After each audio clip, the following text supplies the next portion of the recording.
does take getting used to. Actually, I've been working on some beautiful sketches of him all morning. Tanya,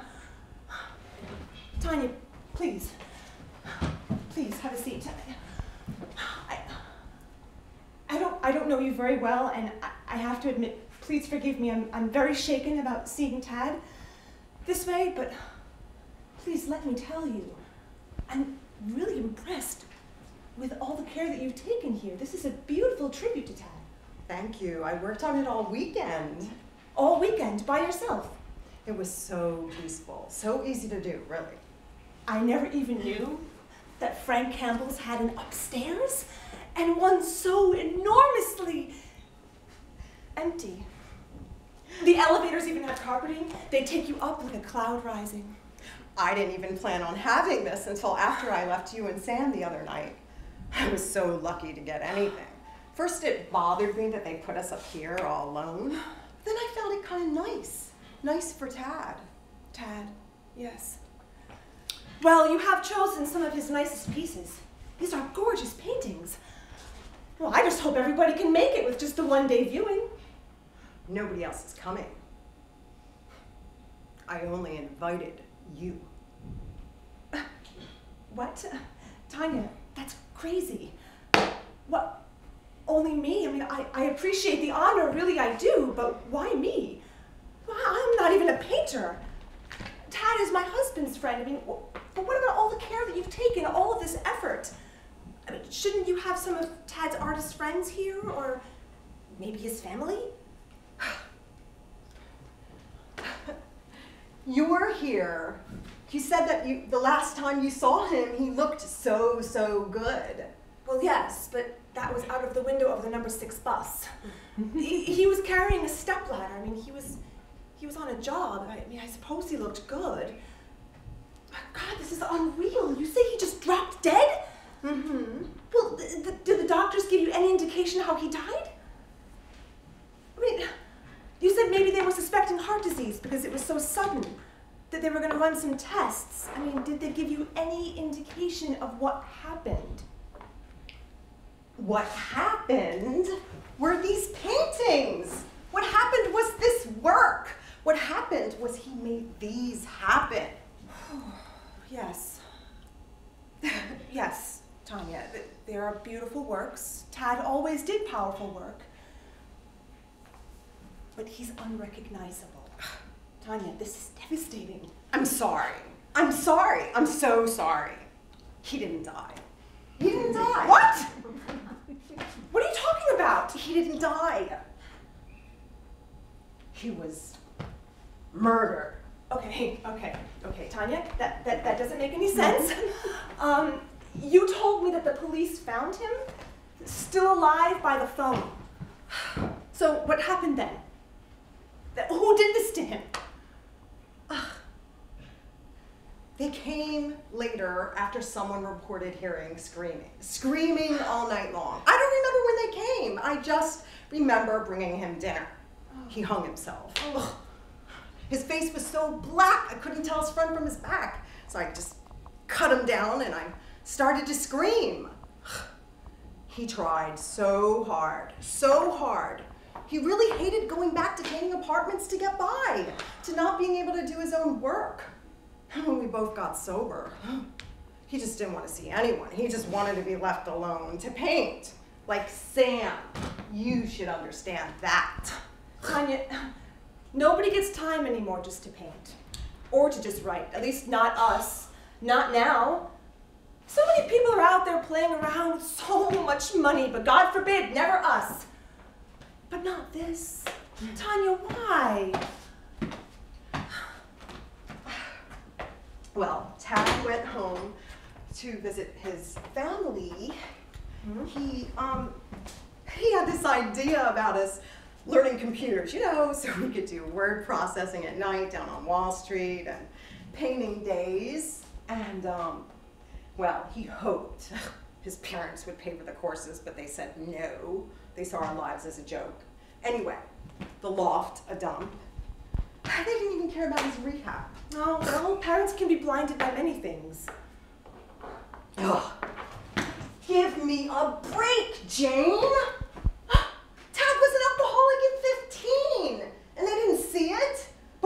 parents were fall-down drunks, despite their money, despite their position. Everybody down there was bombed by the age of 3. They couldn't even give them a pat on the back for getting straight. All they cared about was their prestige and their Texas pride. Well, did you go down with him? Yeah, but then I had to come right back up because I had a house-sitting job. Never should have left him alone. Okay, all right, well, so that plan didn't work. But Tanya, this is horrible. This is final. Shouldn't his parents at least be told? Ugh, give me a break, Jane. This is horrible. They screwed him up down there so bad with that stupid show. They tied that fucking noose around his neck and let him drag it on up here. What stupid show? Well, Tad was down there. They pushed and pushed him about having some exhibit at some shishi gallery they knew. All these beautiful paintings, all that he'd done, it all got shipped down there at their expense. Well, that sounds like a good thing. Except he never had the show. Oh.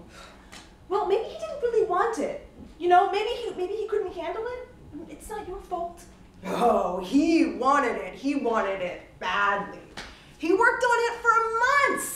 Then his parents got involved. They had their reputation to protect. Anyway, they gave an interview to the local paper, and they said all these lies about Tad. They said he'd done New York shows that he never did. They said he was in museum collections, which he wasn't. They just created this whole fiction about him being a huge success, which he wasn't. My God. The truth was important to Tad. He wanted a show on his own merits, not on his parents' lies. So he demanded a retraction from the paper, and he got it. A big, public, front page retraction. The gallery canceled his show. The publicity was all they wanted. And Tad took every dime we had and shipped everything back up here. Oh, God, how horrible. Horrible for Tad. Horrible for you. But shouldn't his parents be here to face this truth? No. You are my truth. Tanya, I'm not comfortable with you doing that. I don't like being locked in.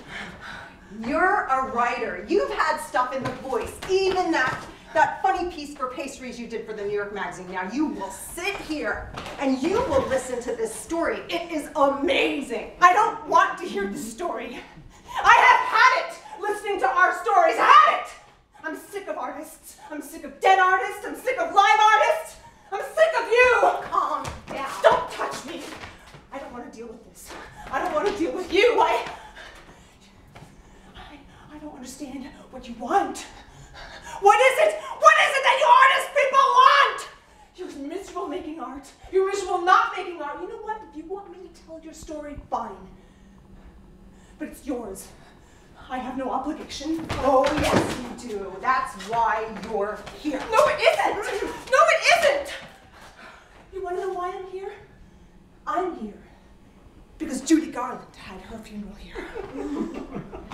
The Scarecrow came. Mickey Rooney came. That is the only reason that I am here. That is the only reason that I dragged my ass all the way over here on the goddamn fucking M15 bus. Not to see you. Not to see that. Calm down. I understand. Gosh. Scarecrow. For once, all I wanted was to be part of something special. I wanted to be part of something not on the fucking emerging edge of anything. To be someplace already exclusive. Someplace where I'm already invited in. I know. Oh. No, you don't. You don't know. You don't even know that you don't know.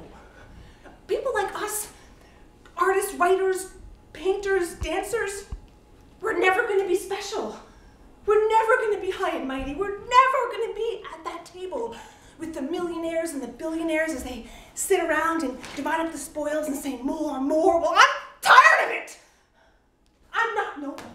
I don't want to die and starve for my art. I want to be able to look at a job and say no. will always be outside all that fame and fortune. I don't care. Well, I care! I want to be taken seriously. Certainly Tad cares.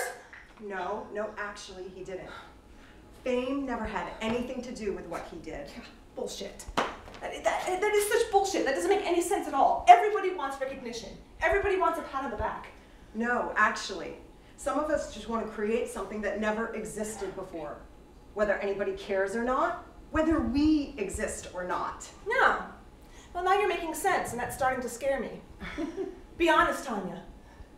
Do you accept what happened here? You're not angry? Why would I be? I wanted Sam here this morning to see Tad's work, and he came. Now, I need you here to understand his work. But I'm a writer. I'm not an art critic. I'm a journalist, I think. Jesus Christ, I don't even know what I am anymore, but please, you cannot expect me to understand this drama. Don't bullshit me. You're a reporter. You knew there'd be a story. That's the other reason you're here. But I have issues with you just being an observer. Oh, you have issues? I've watched you. Watch us for years, Jane. All those weekends you spent time with us getting drunk down in the clubs. You were with us, but you were never really there. You always stood by the door just watching everyone come and go. I'm claustrophobic. I don't like crowds. Bullshit. That's just an excuse not to go all in. A damn great way to avoid getting your life dirty. But today, you cannot just touch the world with gloved hands, Janie. Life doesn't always allow us to stand by the sidelines. Well, who the fuck are you to tell me if my life needs mucking up or not, huh? All right, fine, I admit it. My curses, I need to know, okay? I need to know everything. But we report wars. We don't have to fight in them. Somebody needs to be left standing. Before we begin, I want you to understand, this is not superficial stuff. This is not a reporter flyby. It's not a 2-second soundbite on the ABC Nightly News. We're not some mashup that gets a quick remote control glance, unlike most of your stories, which are nothing but fluff. Fluff? Really? Really? I didn't realize my work was so superficial. I happen to be very proud of what I've done. You've wasted a tremendous amount of time interviewing 2-bit sitcom celebrities. Yeah, well, you know what, Tanya? That's what the newspapers and magazines I write for want. Well, that's no excuse for going ahead and giving them crap. What I need from you is something real. You're a better writer than you know. But I'm empty of caring, Tanya. You can lock me in here all night. That's not going to change. This is your story. It's personal to you. I'm not going to care. I don't need you to care. I need you to bear witness and to get the story straight, and hopefully to find the humanity behind the hurt. Well, what's in it for you? I mean, why does this need to be done and be done by me? You're asking me what my life was like before I was born. The answer is I don't know. I wasn't alive until I met Tad. His paintings taught me how to see, how to think. Now I have to find a new way to breathe on my own. That's why I spent a month in the morgue. Just trying to separate my soul from his. But before I begin to rebuild my life, I have to complete this task. A month in the morgue? It was quite peaceful. The people were lovely, but I was in a fix. You see, Tad never left a suicide note. Going back to painting apartments was worse for him than not going back to booze. And losing that show, no big deal, but something had changed. I had been his muse. I gave up my dancing career so that he could pursue his painting. I put aside my choreography. But then suddenly he started writing pages and pages of stuff, leaving it beside my bed, paragraphs and random notes explaining what it was all about. Here, I have them all here. These small colored ones, were Post-its he scattered on the floor the last night of his life. He was famously inarticulate, you know that? Even worse when he was drunk. But then suddenly, this summer, he just started writing this stuff. And that's what I need you to read at Frank Campbell's. That's all I ask. These are all handmade. These are beautiful. He knew I'd be taking him dinner between 6 and 8. He knew. He just finished that huge Soho loft, white on white.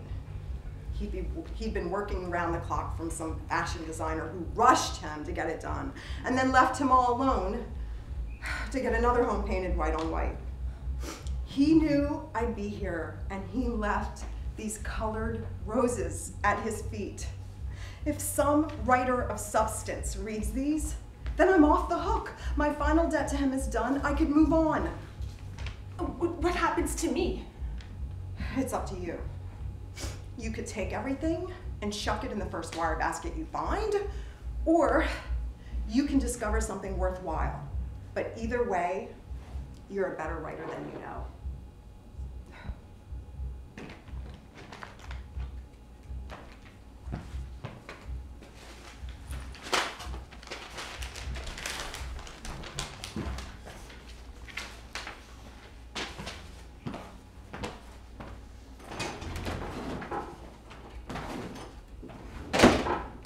Thank you for giving me this gift.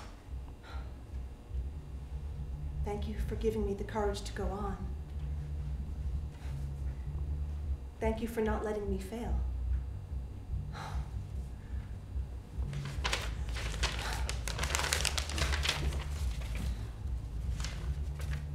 Thank you. Thank you all.